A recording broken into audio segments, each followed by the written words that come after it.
Hi, this is Dr. Carl Goldkamp. If you're interested in learning about the ketogenic diet like I was, to save my own life, then this is probably the podcast for you. 8 years ago, I knew nothing about it. 6 years ago, it saved my life. 3 years ago, I started researching and talking with some of the authorities in the field and attending medical conferences about this to understand why and how keto so dramatically changed my and my wife's Judy's lives. The purpose of this podcast is to share our journey of discoveries with you in understanding how keto is so effective in improving so many different conditions, from obesity, epilepsy, diabetes, infertility, MS, Alzheimer's, heart disease, to name a few. So take a step away from all the hype you've probably heard and roll up your sleeves with me and join me weekly to explore this living miracle that anyone can access. We'll talk science, we'll talk food.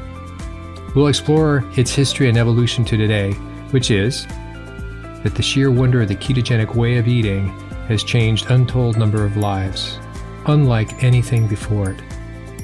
And in case I forget to mention it, please join our Facebook group, Keto Naturopath. Hi, this is Dr. Goldkamp, and welcome back to another episode of the Keto Naturopath. You know, I wanted to read you the last slide that I forgot to mention on a video that I just did. That's how it goes. You miss things. And the reason I want to read this to you, I mean, I wrote it, so there's nothing special about it other than I wrote it.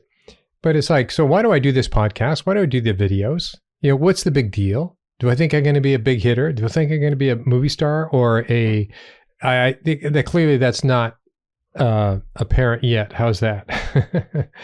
But no, that's not the case. Is that I find in medicine, there have been so many compromises and sort of buried truths and lying by omission from even functional medicine practitioners. You know, they're all like another group. I got to be part of the group, you know, and they have decided to opt out to think for themselves and just follow the protocols they learned at that conference. So just got to do it. Just got to do it.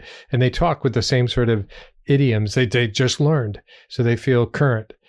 And it has always bothered me. I've been to functional medicine conferences since back to the late 90s, should you want to know, when it really got started. And it's not bad. I mean, it's by far the better ilk of conventional medicine. It's semi-conventional. And so what I wrote was, you know, why would you pay attention to anything I have to say? Why would you pay attention to any of the videos that I go through, you know, or PowerPoints, whatever it is that I do in the videos? And basically is to increase your awareness of options that you have that you didn't think you did have. So if you are compromised by your health, as I was desperately so, and my wife was desperately so, you want to know that potentially there's a way out of this. You know, there's an option that you didn't hear about. There's something that, a hand that comes down from the heavens, if you will, from a friend, if you will, from your neighbor that says, this is what you can do. So being aware, I want you to change your life if you are, and you want to because of health conditions. I certainly wanted. So I'm repeating what was important to me. This is merely what I'm acting on. And I want you to live unencumbered by unnecessary compromises of poor health because you followed somebody else's directions. Or I don't mean another doctor, because you followed what you thought was right, what was okay to do, and you got yourself into severe trouble. We have to think for ourselves right now, which means first step is to be aware of your options and your choices, which means you have to be a little educated. So part of this is about education, and your life will change. I have no doubt your life will change. So you got to drop the complaining because we all were short-sheeted. We're all short-changed. We're all not given the appropriate information, the right information at the right time. And so this is why it is to live unencumbered by unnecessary compromises of poor health. All right. So with that, we're going to get into something that is, I think, something you can do. It's a little bit of what I followed up on last time, which is gout, the curse of keto and carnivore. But I want to go into it a slightly different, and I'll repeat some. So clearly, this is what nobody wants to talk about. You know, what about consuming too much organ meat can do to you, or this is perhaps not the entire story. So gout, which is not what this whole thing's going to be about, but it's clearly part of the theme.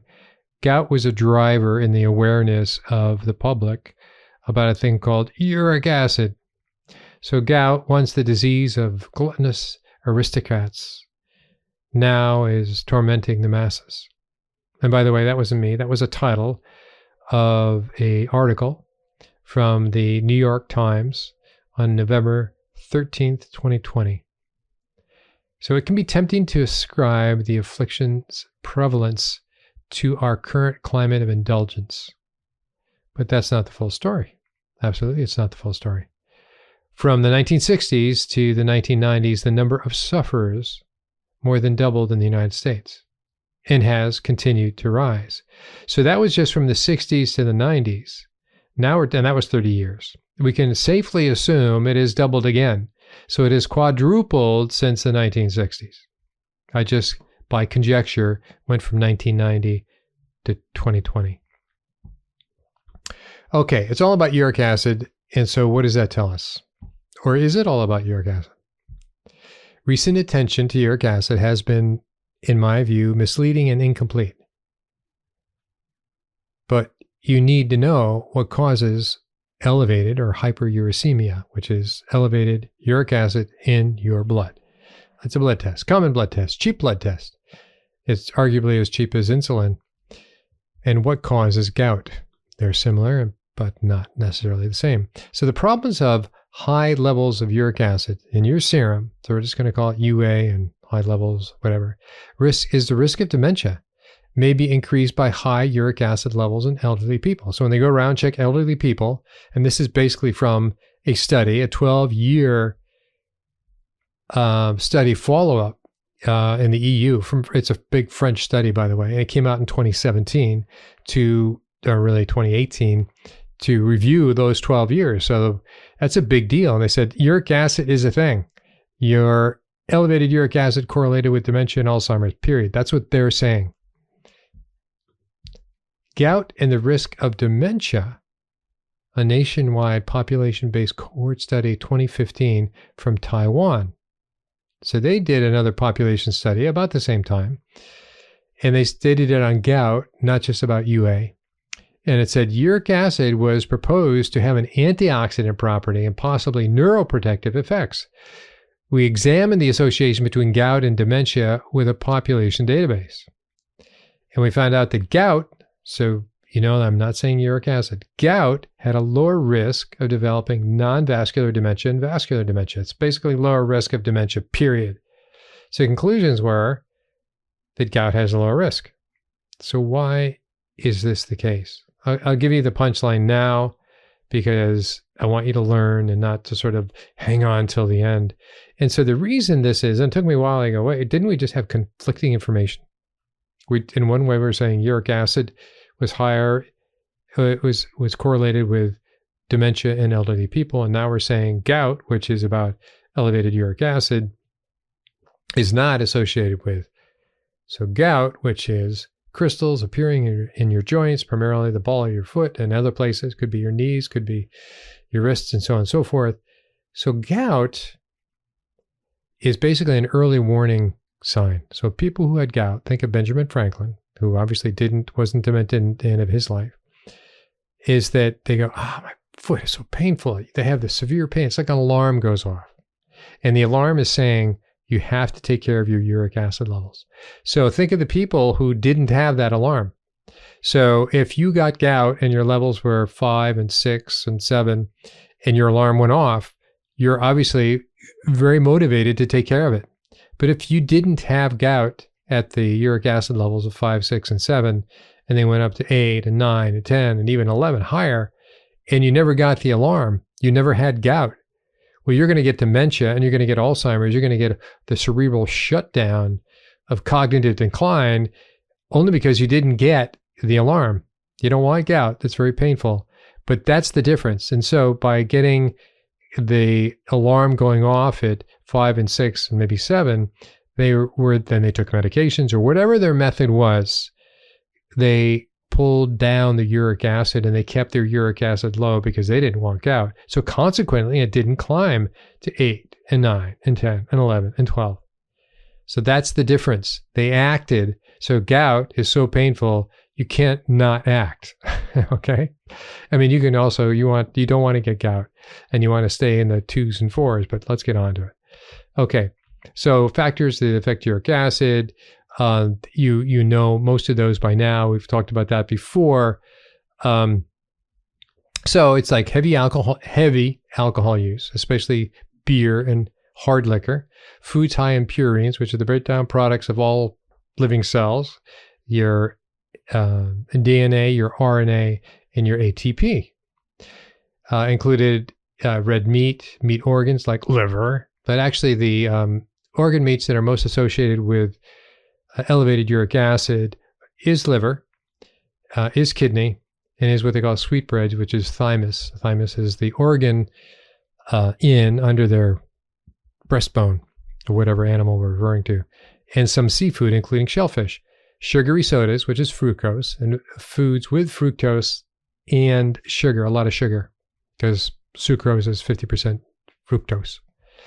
Okay, so that's sugar from sugar beets, that's sugar in sugar cane, that's sugar in your sugar bowl. Some drugs used to treat high blood pressure, leg swelling, edema, and heart failure will trigger elevated uric acid and may throw you into gout. The other two things are fasting and dehydration. They're kind of self-explanatory. When you fast, think of a ketogenic diet. When you first try to transition from a glucose energy burner to a fat burner, that your ketones will go really high. It will take a while for your body to make ketones and then learn to use ketones. And in that roughly 30 days, the elevation of your ketones is going to drive up your uric acid. And the explanation is basically your body has not learned to keep the ketones and to expel the uric acid. And it's a little confusion there. So they tend to keep the uric acid and it gets higher. So dehydration is obviously when you're dehydrated, everything gets concentrated. So a dehydrated urine is very concentrated. And if you're moderately high in uric acid, everything's going to be a lot higher, uric acid included. So dehydration. So what you can do is think of the reverse. You don't want to be dehydrated if you are toying with elevated uric acid. Okay. What we'd like to do, what we would really like to know, and what we do know, we combine all the available science and common sense, and so we can say that human beings must already be, by evolution, well adapted, as animals must well be, to eating purines, all those proteins. They've been eating it for millions of years. Why is this a new thing? Which is found in whole foods, all foods, right? Those are the breakdown products of RNA, DNA, and ATP. It is likely that we are poorly adapted, though, to be able to handle too much refined carbohydrates, i.e. processed foods, or alcohol. You can have as much alcohol as you can possibly want to buy for yourself. These options didn't exist before 100 years ago, maybe except for a very elite few. So, since they never existed in nature in significant amounts, we probably never adapted to those amounts. So high uric acid alone are not enough to cause gout. In fact, most people with high uric acid levels will never develop gout. But most people, given what I just told you, in high uric acid levels will go on to develop dementia and Alzheimer's because they didn't develop gout, didn't get that early warning signal. Conventional perspectives on gout is if you have a flare of gout, medications can ease the pain and swelling. One of them is colchicine, which can be very toxic. It is a gout medication. It's effective and causes stomach problems, everything else. You can have steroids, corticosteroids, such as prednisone. There can be even shot inside the joint, which is really painful to do. One thing you should know is do not have aspirin. You can have NSAIDs, non-steroidal anti-inflammatories, but do not have aspirin. You can have ibuprofen and take your NAC to protect your liver and naproxen. All right, so gout is known as the disease of kings and its most frequent type of arthritis. It results from sustained elevated uric acid in the blood that leads to the crystal called monosodium urate crystal. And that deposits in usually big toe and the smaller joints. Environmental factors such as diet affect incidence of gout, relationship between occurrence of gout attacks and an acute gout attack and the consumption of alcohol and meat are pretty closely associated. Low purine diet is widely recognized as non-pharmacological method of supplementing the treatment and preventing recurrence of arthritis. I'm going to show you how that's not the whole story. All right, so we know the story of fructose, alcohol, and purines. They increase your uric acid. All right, and then we talked about vitamin A before. And I want to make sure you know that vitamin A isn't just isn't because you're taking beef's liver or calf's liver. It's because you have a multiple vitamin that has vitamin A in it. You have other supplements that probably have vitamin A in it. It's in your shampoo. It's in your face cream. So you're having all these other, which is transdermal, you're having all these other sources of vitamin A. So by the time you get around to having a little organ meat, you're already nearly over, or you've already had this leg up. So that's one thing to be aware of, is how much vitamin A are you taking, not necessarily through your mouth, but through your mouth by other supplements as well. Here's the big one, is the omega-3 6 situation. We're going to go into that in some detail. Okay, the problem about uric acid, it's a double-edged sword, and that's actually the name of an article in 2018 that came out in Current Opinion in Rheumatology. What it says is very low uric acid, serum uric acid is associated with Parkinson's disease, multiple sclerosis, and ALS, amyotrophic lateral sclerosis. And a high SUV, which is what we're talking about, SUA, serum uric acid, is correlated with dementia. Patients with gout, though, have a decreased risk of Alzheimer's, as I've already told you. So what we have is a U-shaped curve. Like a lot of other things, U-shaped curve. You're very low, you got problems. Very high, you got problems. There's a sweet spot between 2 and 4 milligrams per deciliter. Okay? So there's 2 ways to test for it. You obviously can go to the link in this podcast and go to Quest and go down to a Ulta Labs near you and get this tested fasting. And I would definitely do it with glucose and insulin. And I would do it with your triglycerides and HDL. And then you get all sorts of important information. But you can make it very vast and a bit complicated, or you can just go down for your uric acid. Also, you can buy a meter, and I have no association with this. It's called UA Sure 2. And it's like a glucometer. It's like a ketometer. You now get to measure your uric acid levels, which is pretty neat. It'd be nice if they all had all these together in 1 meter, don't you think? And insulin. So the thing about uric acid, so now we're going to talk about uric acid. It comes to you from 2 different ways. One is that you're fasting or calorie restricting. And so why is that? When you stop eating, that is you're beginning a fast that, depending on how you do it, may lead to starvation or not, right? And if you fast too long, you starve too long, you will eventually die. Well, your body gets that message. It's clearly having no carbohydrates. And so it increases, it's a stressor. It increases a lot of stress. And it has to first learn how to go from glucose burning to fat burning. So that's where fasting comes in, as I mentioned before. But also exercise.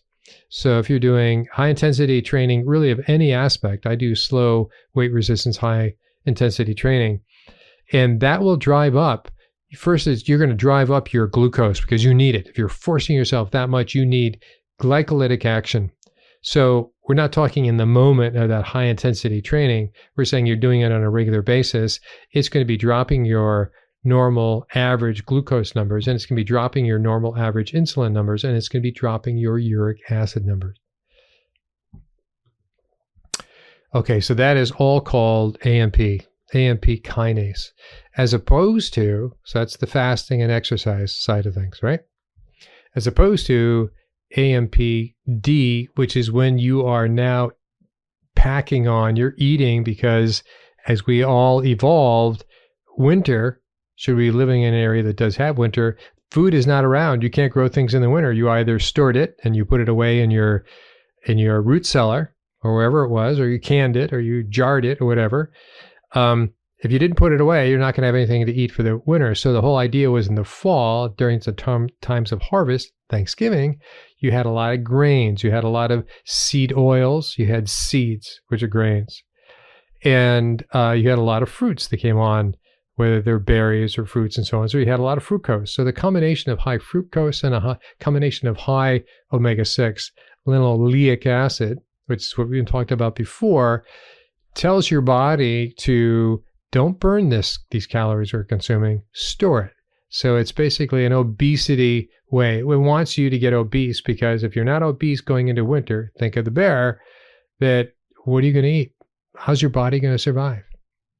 So that was the way we lived for millennia, meaning many thousands of years, if not many millions of years. That's how we evolved for that ability to do that. But now we don't have to do that. For the most part, if you're not homesteading in some part of Alaska or in the far north or something else, you pretty much can go to the store and buy any kind of food from any part of the world, supply chain problems notwithstanding, and have that. So you're no longer ever going to be having the winter of your discontent of food shortage.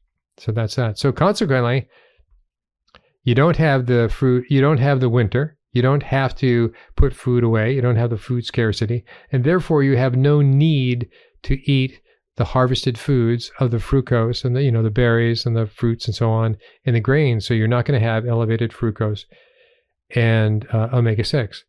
However, enter processed foods, which are dripping with omega-6, and they're impregnated and dripping with fructose. So processed foods are, in essence, your harvest foods, is an analogy in a way.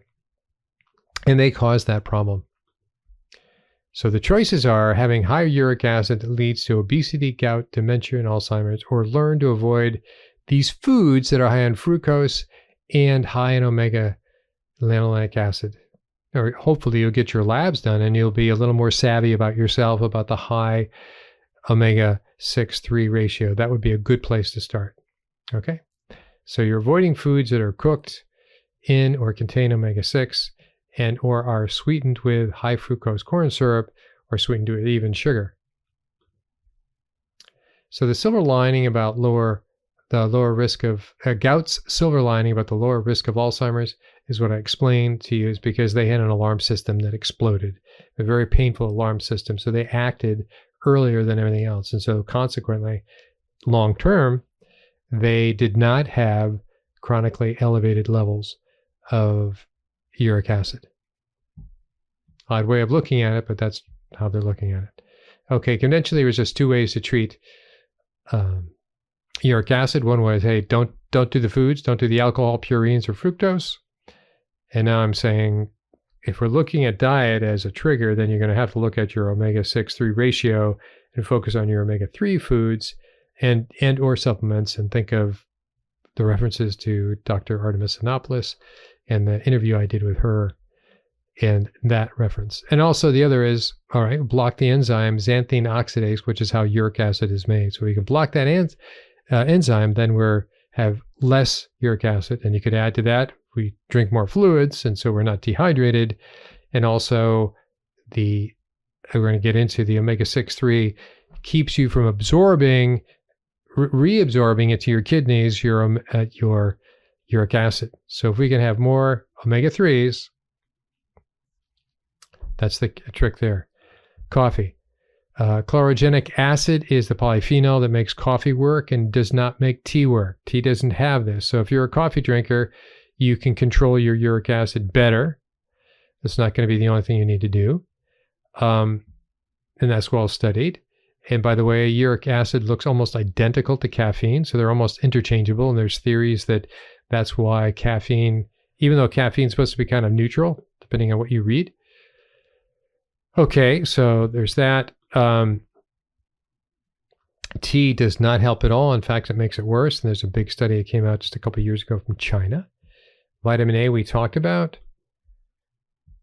And how I used to use uric acid was that it was all about glucose metabolism. It was a biomarker for your metabolic disease, how good or bad you were. And now it's become more than that. You know, if somebody's high in uric acid, we're saying, hey, they're headed towards dementia. We now need to look at the various factors, not just alcohol, fructose, And purines, we need to look at the omega-6-3, their vitamin A, and we'll leave it at that, right? You also can, off the cuff, if somebody is taking a lot of niacin because they think it's going to keep their cholesterol down, that actually will increase their uric acid. In Portugal, interesting study came out recently that they're now using uric acid to help them differentiate people who have major depressive episodes that will go on to further develop into bipolar, manic depressive, and those that don't. So they're now using it as a biomarker for mental decline. Okay, so the bad news on omega-3, omega-3 is there's no bad news. There's good news that it's inhibiting the reabsorption of uric acid. So that's why it's a good news. But as this is a big study that came from Japan, is that the saturated fats, which are shorter and no double or single bonds, they actually encourage the reabsorption of uric acid. So now you're looking at, how much saturated fats do you have in your diet? And I'm a big saturated fat guy. And if you have animal like liver and so on, they're high in saturated fats. And so, but I'm asking you to look at your amount of omega-3, not just to the omega-3 or your omega-6-3 ratio, that's good, but look at your omega-3 to saturated fat amount. So that's going to help you further differentiate a possible trigger, right? So if you're thinking about it, I'm about to get I don't like the gout, I don't like the pain, what do? I would look at your food sources, not just about pro omega-3, but which ones also have high saturated fats. And if you don't know how to do that, look at my video, Big Fat Lie. I actually did a couple spreadsheets of meat, fish, chicken, poultry, which I'll look at in a second here. But know that omega-3s, for the most part, inhibit the reabsorption of urate or uric acid, and omega-6s, think of vegetable oils and so on, do not. They're oppositional as they were before. Okay. What's interesting in the meat side of things, if you look at the highest amount of saturated fat, and let's say it's pork loin, beef liver, as opposed to calf's liver, sirloin, tenderloin, ribeye, the highest amount of saturated fat by a lot is lean ground hamburger. After that, by half, less than half, it's beef liver. So I'm looking at the amount of protein that would equal 160 grams of protein. And I would have to have 40 grams of saturated fats. Now, let me just tell you the ratio of saturated fats in lean ground hamburger, and they have no omega-3. So it's hellaciously high, and there's a lot of saturated fats. That's probably, I would put that on a high-risk meat for gout if you already have that sensitivity. So looking at saturated fats to your omega-3 is a big deal ratio. I'm not saying don't do saturated fats. I'm saying don't, just like me, don't go, I want liver every day of my life. I love liver and I love saturated fats. Why not be reasonable? Let's express a little common sense to balance these ratios, not to avoid. So do not do the opposite, which is, I'm never going to have saturated fats again because of what you just said. Well, that would be being an idiot. That's a scientific term, by the way. So the interesting thing is egg yolks. Egg yolks now have about a 20, grocery store egg yolks have about a 20-to-1 ratio of omega-6 to 3. And they have a lot of saturated fats. Whereas, like in the conversation I had with Dr. Sinopoulos, talk about Crete, that they had a 1-to-1 ratio because of how they raised their chickens. And that's a whole different thing. So if you're eating food that's raised in that way, that's a big deal. So the things you need to think about is the omega-6-3, your amount of saturated fats, and I would say these are other helpful things, quercetin, potassium citrate, which is famous for lowering your uric acid and preventing kidney stones due to uric acid, elevated uric acid. Vitamin C, luteolin, which is another flavonoid from olives, and I think a special kind of orange. Xanthine oxidase inhibitors, so you have caffeine, you have the chlorogenic polyphenol that comes with coffee, and decrease consumption of the foods. I would definitely be aware of your fructose sources of food. If you're not aware of that, you need to. Vitamin A, how much alcohol is up to you, and purines. So there you go. The reason I just went through that was to help you be aware so you can change your life and live a free life unencumbered by unnecessary compromises of poor health. I hope that was helpful. Hi, this is Dr. Goldkamp again for a brief reminder of something I completely forget to do at the end of every episode. You've heard me talk long enough on many different episodes, but what I would love you to do, and many of you have already done this, I just want to reinforce this particular behavior, which is to send me your questions.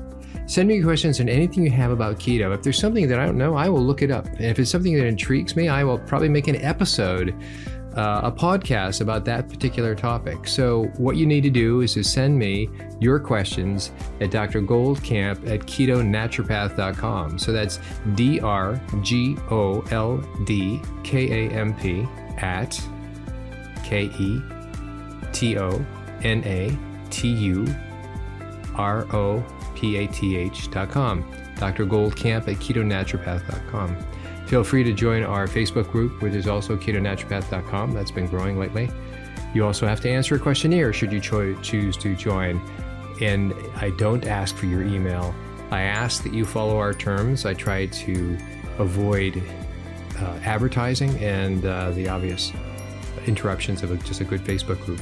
So hope to see you at one place or other. Please send me your questions and look forward to talking to you and getting to know you. Take care.